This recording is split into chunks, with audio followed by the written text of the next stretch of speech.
Doctor Victor गौ पाकिस्तान आए और इंडिया को बाकायदा धमकी लगाकर गए थे कि अगर पाकिस्तान के पानी को नुकसान पहुंचा तो बचेगा भारत का पानी भी नहीं। पाकिस्तान और भारत के माबैन फिर भी पानी की मैनेजमेंट पर सिंतास माहिदा मौजूद है, जबकि चाइना और भारत के माबैन ऐसा कोई माहिदा मौजूद नहीं। जी हाँ मेरे पाकिस्तानियों, यानी पाकिस्तान का पानी बंद करने पर पाकिस्तान भारत के खिलाफ हर हरबा इस्तेमाल कर सकता है, साथ ही आलमी अदालतों में भी घसीट सकता है। कल हुई कोर कमांडर कॉन्फ्रेंस में वाजे कहा गया कि मई 2025 की काबीना का फैसला हमारे पास मौजूद है और जैसे ही भारत ने कुछ ऐसा किया तो ये बाज़ाब्ता जंग तस्वुर होगी और पाकिस्तान ये जंग अपने तरीके से लड़ेगा। लेकिन मेरे पाकिस्तानियों, चाइना और भारत का ऐसा कोई मायदा मौजूद ही नहीं होने की वजह से भारत चाइना के खिलाफ कोई प्लेटफॉर्म इस्तेमाल करने का इख्तियार नहीं रखता। लेकिन इस सारी सूरत हाल में इस वक्त चाइना ने भारत के पानी को कंट्रोल करने के लिए दुनिया के सबसे बड़े हाइड्रो पावर प्रोजेक्ट के ऊपर जो है ना वो काम तेज कर दिया है। दरियाए ब्रह्मपुत्रा पार्लिंग सांगू पर डैम मंसूबा जैसे जिसे कई माहिरीन सदी का इंजीनियरिंग मंसूबा करार दे रहे हैं, दुनिया में ताकत की नई तारीख लिखने वाला है, क्योंकि ताकत सिर्फ हथियारों से नहीं बल्कि पानी, तवानाई और मईशत पर कंट्रोल से भी हासिल की जाती है। मेरे पाकिस्तानियों, ये मंसूबा चीन के तिब्बत के इलाके मिडवीक में तामीर किया जा रहा है, जहां से ब्रह्मपुत्रा भारत में दाखिल होता है और बादशाह बांग्लादेश पहुंचकर जमुना दरिया बन जाता है। मंसूबे पर तकरीबन 1.2 ट्रिलियन यूएन यानी 170 अरब अमेरिकी डॉलर, तकरीबन 48,000 अरब पाकिस्तानी रुपए लागत आने का तबखीना है, जो इसे दुनिया के महंगे तरीन मंसूबों में शामिल करता है। चीन के मुताबिक तामीराती काम 2025 में शुरू हो चुका है और अगर मंसूबा बंदी के मुताबिक पेशरफ्त जारी रही तो ये 2033 के आसपास मुकम्मल हो सकता है।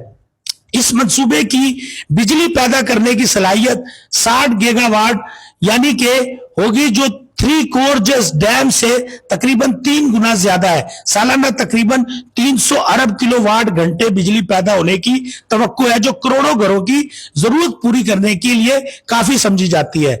मेरे पाकिस्तानियों, जहां तक पानी जखीरा करने की बात है, इस मंसूबे की खास बात यह है कि यह रिवायती मानों में एक बहुत बड़ी झील वाला डैम नहीं बल्कि ज्यादातर रन ऑफ द रिवर तर्ज का हाइड्रो पावर मंसूबा है, जिसमें पानी को सुरंगों के जरिए गुजार कर बिजली पैदा की जाती है। इसी वजह से इसकी हतमी जखीरा आब की गुंजाइश सरकारी तौर पर वाजे नहीं की गई, ताहम पानी के बहाव को एक हद तक मुनज़्ज़िम करने की सलाहियत जरूर मौजूद है। मेरे पाकिस्तानियों, इस मंसूबे ने भारत में बहुत ज्यादा तशवीश पैदा कर दी है, क्योंकि ब्रह्मपुत्रा शुमाल मशरिक भारत खसूसन अरुणाचल प्रदेश और आसाम के लिए जिंदगी की अलामत है। भारतीय माहिरीन को खदशा है कि अगर मुस्तकबिल में चीन पानी के बहाव में नुमाया तब्दीली करे या हंगामी हालात में अचानक ज्यादा पानी छोड़े तो उसके असरात ज़राअत, माहौल और सैलाबी सूरत हाल पर पड़ सकती है। दूसरी जानिब बाज माहिरीन का यह भी कहना है कि ब्रह्मपुत्रा का बड़ा हिस्सा भारत में मकामी बारिशों और मावन दरियाओं से भी आता है, इसीलिए चीन मुकम्मल तौर पर दरिया के बहाव को अपने कंट्रोल में नहीं ले सकता।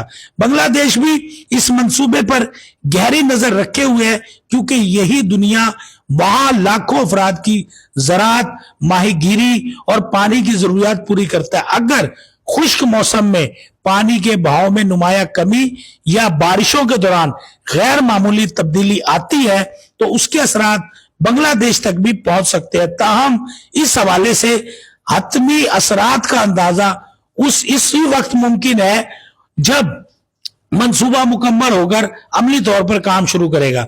मेरे पाकिस्तानियों, इस वक्त सारी सूरत हाल में चीन का मौकफ यह है कि यह मंसूबा सिर्फ साफ तवानाई पैदा करने और मुल्क की बिजली की बढ़ती हुई जरूरत पूरी करने के लिए है और इससे ज़रीन ममालिक के पानी में कोई बड़ा मनफी असर नहीं पड़ेगा।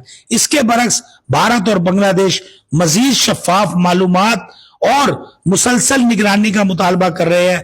تو میرے پاکستانیوں، یوں برہم پترا پر بننے والا یہ میگا منصوبہ صرف ایک ڈیم نہیں بلکہ توانائی، معیشت، ماحول اور علاقائی سیاست کا ایسا سنگم ہے جس کے اثرات آنے والی کئی دہائیوں تک جنوبی ایشیا کی حکمت عملی اور آبی سلامتی پر محسوس کیے جا سکتے ہیں.